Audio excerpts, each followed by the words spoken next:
Hapo ni kivipi tunaweza kupima diode ya alternator kwa kupitia tester. Hapo tumeshikia upande wa positive, tunapima diode zetu. Kwa kawaida diode inaruhusu umeme upite single direction,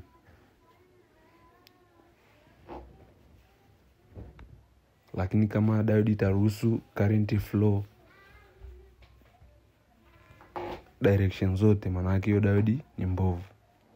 Hapo nabadilisha upande, tester unashikia upande wa positive, diode inashikia upande wa negative, kama hivyo unavyoona. Naanza kupima diode yangu.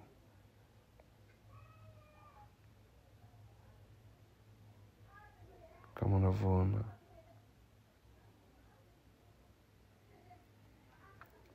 napima diode zote hapo napima.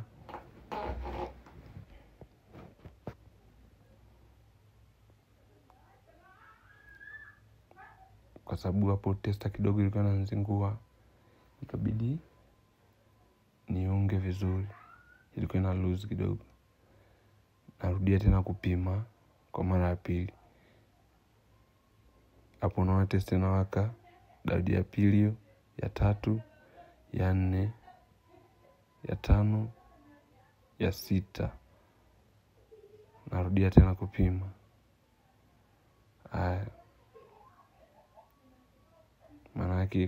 Maana hiyo mpaka sasa inaonyesha hii diode ni nzima. Naigeuzia upande, narudia tena ili kuihakikisha.